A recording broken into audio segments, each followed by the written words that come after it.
Welcome, peace, love, and light, divine spirit team, and integrated darkness. How are you today? So, it's an energy and tarot reading today, and messages came very loud, okay? Okay. Here's how spirit said it to me. Beware of the fake ass people in your life. Yeah, I said it. I said it. You heard me. You heard me. Yes, we're going to be aware of the fake people or the false characters holding space in our life just to stay relevant or to piggyback off of your energy. There are background energies that see when someone is evolving and growing and sometimes want to latch onto them before they're about to hit their breakthrough or they're about to walk through their portal of new beginnings. And spirit guided me to share and the messages for this exact thing. So spirit's saying to pay attention to people's body language and to be mindful, to decode the way that people are communicating to you, because sometimes when people don't like you, they have a really good way of hiding that. And it's really clever, it's really tricky. You gotta give it to the people that pull it off, because they pull it off like they're semi-authentic, but really there's this subtle energy that doesn't feel completely comfortable and in alignment. So be mindful of those energies and trust your intuition. We're going to go through all of the messages because I got a bunch of stuff for this channel here. Spiritual sense attunement, aka discernment, making sure that you're taking the time out to activate and stimulate your third eye. Your third eye is attached to your intuition, which helps you to discern things that you can't see with your physical eye, which is why there's a lot of talk about, third eye activation, getting your third eye up. Your third eye is a very vital part of you being able to see. And when you trust your intuition more and more and you use it more and more, it strengthens it, it heightens it, and it also helps to build your trust between you and your intuition. Okay? If someone acts like they don't like you, but speaks as if they do, which is confusing, they don't like you. And you know what? I think a lot of us sometimes have a hard time accepting people not liking us. We have to accept the fact that not everybody is going to like us. And that's okay. It literally is okay. But there are literally people that would love you, that would hold space for you, that would be present for you, that will be the shoulder you can cry on when you need a moment. We have people like that in our life. That's where you want to pour your energy of connecting with, because where your energy goes, your energy flows. If you're keeping people like that in your life, they're siphoning your energy where it could go into places where it actually would be reciprocated back to you, where it will feed back to you. We have to be so mindful. Energy is literally everything. I'm going to keep telling everybody that. Energy is everything. And as long as we're aware of it and how our body feels, we can discern certain intentions behind people and why they're getting closer, why they want to stay connected. Okay? Stop making excuses to keep the wrong people around. Oh. And, this goes for those who are dealing with people who are close, very close, like moms and dads and sisters and brothers and aunties and uncles, like friends that you've known for years. You grew up with them.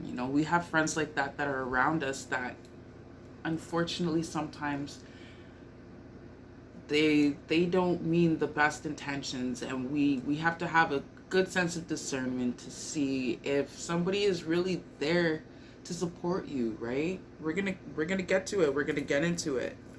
Length of relationship shouldn't outweigh the respect and the loyalty that someone's giving to you. Just because you've been with someone for a long period of time doesn't make it okay for them to disrespect you, and it doesn't make it okay for them to not show up for you. Loyalty is about people showing up for you when you need. Not just when they need and you're showing up and you're available, but it has to be both ways.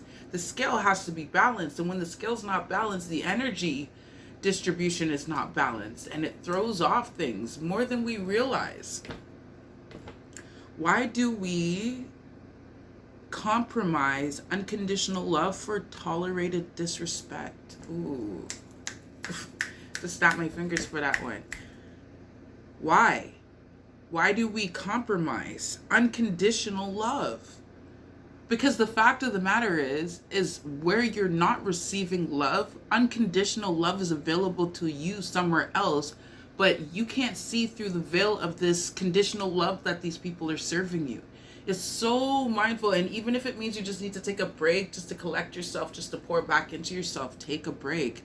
Sometimes you have to be completely no contact with people depending on how negative they are and how much they actually pull on your energy. And you have to be real with yourself. You got to be so real with yourself. You got to be so real with yourself on a level that's like, yo, you're going to have to cry. You might have to grieve, you know, like, and that's a necessary part of the process of healing, right? Grieving is all around us. Sometimes we try to tippy toe around grieving, but then it comes and catches us and pins us down. It's like, no matter what, you're gonna feel me. And then we have to cry. Some people get angry. Some people isolate themselves. Everybody deals with grief in a different way, right? Okay. The emotion of anger is trying to tell you something. The frustration plays in your head over and over again, but yet you won't pivot out of the fear of being alone. I'll say that again. The emotion of anger is trying to tell you something. The frustration plays in your head over and over again, but you won't pivot out of the fear of being alone. But fear is false evidence appearing real. So this is your ego telling you that somehow, some way, you're just going to be all alone in this world full of billions of people who are looking to connect. So it also means that sometimes we're in a place where after you release yourself from being around really negative people, like, it's time for radical self-care. It's time to, like, start reprogramming your mind and taking back your energy and releasing false narratives and false thoughts and anything that you internalized that wasn't yours, that came from someone else. Taking the moments to actually identify those things when they come up. Why are you feeling triggered? Because you're triggered for a reason. Someone was pulling on you. Someone was playing with your energy. Someone was playing with you, your love, your loyalty, your respect. The fact that your kindness is unconditional, and it's an overpouring well that just keeps going and going and going. Like, it's so unfair for people like us who have to maintain that energy, not just for ourselves, but some of us have families, so we have to maintain it for our families. And then we have people outside of that main corridor that's not respecting the energy or asking for too much. And we have to be so mindful. Just pointing it out. The narrative in your head needs a shift into radical self-love.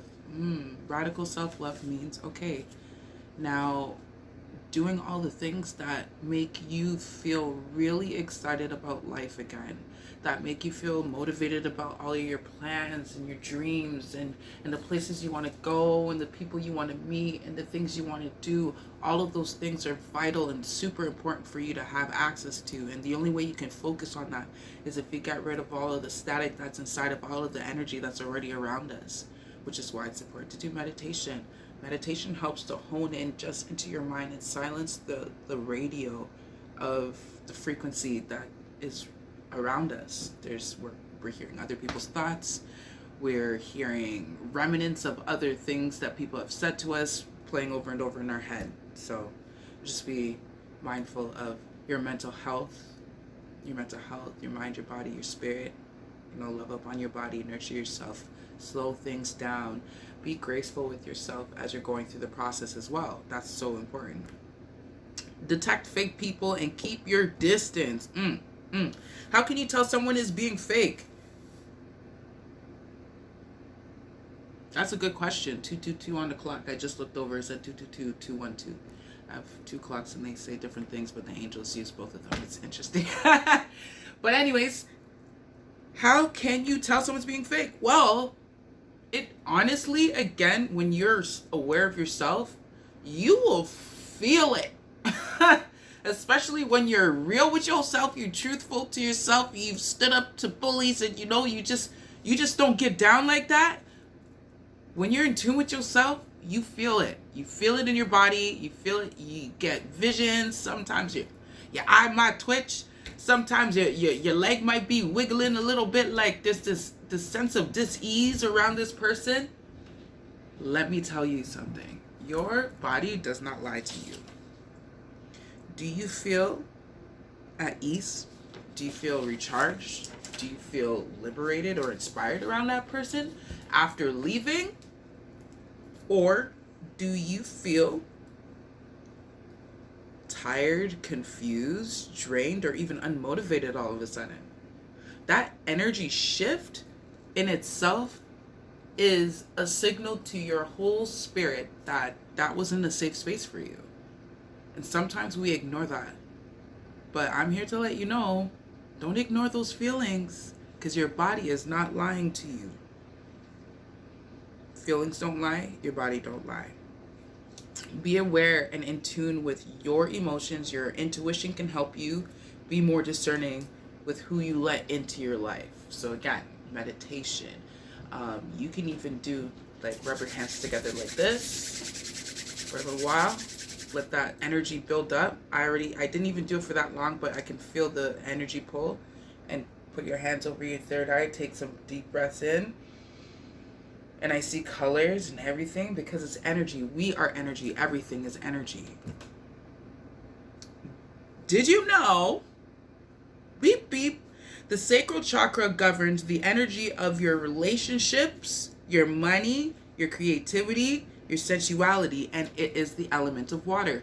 So when people treat you that way and you let them in because it's attached to your relationships, which is attached to your money, which is attached to your creativity, which is attached to your sensual expression, you block everything.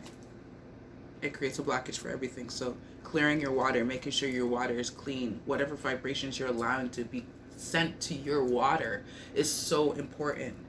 So if any one of these parts of us are unbalanced, it throws off the rest of them and it blocks the sacral. Take a moment to pet your third eye because it wants your attention. It wants your attention. It wants you to allow it to guide you. Your third eye is also completely connected to the divine, the beloved universe, source, creator of all things. Your crown chakra as well. When you open up your third eye, your crown chakra also gets active. Okay, so take that in. We have an affirmation for the day. Affirmation of the day is, I trust my intuition. I trust my feelings. I trust my boundaries. I trust my intuition. I trust my feelings. And I trust my boundaries.